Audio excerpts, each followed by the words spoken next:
ನಮಸ್ಕಾರ ಸ್ನೇಹಿತರೆ, ಮಾಹಿತಿ ಕನ್ನಡ ಯೂಟ್ಯೂಬ್ ಚಾನಲ್ನ ಮತ್ತೊಂದು ವಿಡಿಯೋಗೆ ನಿಮಗೆಲ್ಲರಿಗೂ ಸ್ವಾಗತ. ಇತ್ತೀಚೆಗೆ ಸೋಷಿಯಲ್ ಮೀಡಿಯಾದಲ್ಲಿ ತುಂಬ ವೈರಲ್ ಆಗ್ತಿರೋ ಒಂದು ವಿಷಯ ಏನು ಗೊತ್ತಾ? ಕರ್ನಾಟಕದಲ್ಲಿ ಹಿಂದಿ ವಿಷಯವನ್ನು ತೆಗೆದುಹಾಕಲಾಗಿದೆ. ಅದನ್ನು ನೋಡಿ ಹಲವರು ಕನ್ಫ್ಯೂಸ್ ಆಗಿದ್ದಾರೆ, ಮತ್ತೆ ಕೆಲವರು ತಪ್ಪಾಗಿ ಅರ್ಥ ಮಾಡಿಕೊಂಡಿದ್ದಾರೆ. ಹಿಂದಿ ನಿಜವಾಗಿಯೂ ತೆಗೆದುಹಾಕಿದ್ದಾರಾ ಅಥವಾ ಬೇರೆ ಏನನ್ನಾದರೂ ಬದಲಾವಣೆ ಇದೆಯೇ? ಇವತ್ತು ಈ ವಿಡಿಯೋದಲ್ಲಿ ನಾವು ಸಂಪೂರ್ಣ ಸತ್ಯವನ್ನು ಕ್ಲಿಯರ್ ಆಗಿ ನೋಡೋಣ. ಮೊದಲಿಗೆ ಸೋಷಿಯಲ್ ಮೀಡಿಯಾದಲ್ಲಿ ಏನು ಹೇಳುತ್ತಿದ್ದಾರೆ ನೋಡೋಣ. ಹಿಂದಿ ಬ್ಯಾನ್ ಮಾಡಲಾಗಿದೆ, ಹಿಂದಿ ವಿಷಯವೇ ಈಗ ಇಲ್ಲ, ಕರ್ನಾಟಕ ಸರ್ಕಾರ ಹಿಂದಿ ತೆಗೆದುಹಾಕಿದೆ. ಇವು ಕೇಳೋಕೆ ದೊಡ್ಡ ವಿಷಯ ಅನಿಸುತ್ತದೆ, ಆದರೆ ಇಲ್ಲಿ ಆಗಿರೋದೇ ಬೇರೆ. ಕರ್ನಾಟಕ ಸರ್ಕಾರ ಹಿಂದಿ ವಿಷಯವನ್ನು ತೆಗೆದುಹಾಕಿಲ್ಲ. ನಿಜವಾಗಿ ಏನಾಗಿದೆ ಅಂದರೆ, ಹಿಂದಿ ವಿಷಯವನ್ನು ಈಗ ಮಾರ್ಕ್ಸ್ ಸಿಸ್ಟಮ್ನಿಂದ ಗ್ರೇಡ್ ಸಿಸ್ಟಮ್ಗೆ ಅಪ್ಗ್ರೇಡ್ ಮಾಡಲಾಗಿದೆ. ಅಂದರೆ ಮೊದಲು ಹಿಂದಿಗೆ ಮಾರ್ಕ್ಸ್ ಕೊಡಲಾಗುತ್ತಿತ್ತು, ಆದರೆ ಈಗ ಗ್ರೇಡ್ ಕೊಡುತ್ತಾರೆ, ABC ಇತ್ಯಾದಿ.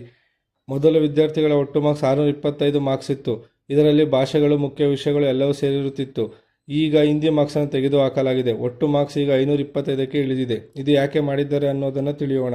ವಿದ್ಯಾರ್ಥಿಗಳ ಮೇಲೆ ಇರುವ ಪ್ರೆಷರ್ ಕಡಿಮೆ ಮಾಡಲು ಇವತ್ತು ವಿದ್ಯಾರ್ಥಿಗಳಿಗೆ ತುಂಬ ಒತ್ತಡ ಇದೆ. ಈ ಎಲ್ಲ ವಿಷಯದಲ್ಲೂ ಮಾರ್ಕ್ಸ್ ತರುವ ಒತ್ತಡ. ಭಾಷೆಯನ್ನು ಅರ್ಥ ಮಾಡಿಕೊಳ್ಳುವುದು ಮುಖ್ಯ.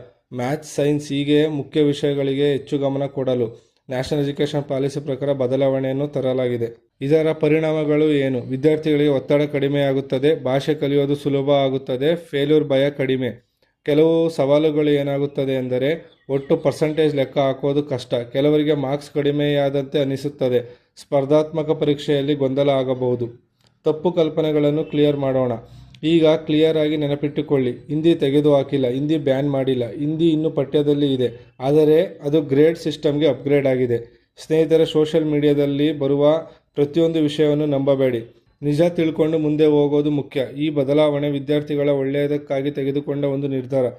ನಿಮಗೆ ಈ ವಿಡಿಯೋ ಇಷ್ಟವಾದರೆ ಲೈಕ್ ಮಾಡಿ, ಶೇರ್ ಮಾಡಿ. ಇನ್ನೂ ಇಂತಹ ಮಾಹಿತಿಗಾಗಿ ಚಾನಲನ್ನು ಸಬ್ಸ್ಕ್ರೈಬ್ ಮಾಡಿ. ಜೈ ಹಿಂದ್, ಜೈ ಕರ್ನಾಟಕ ಮಾತೆ.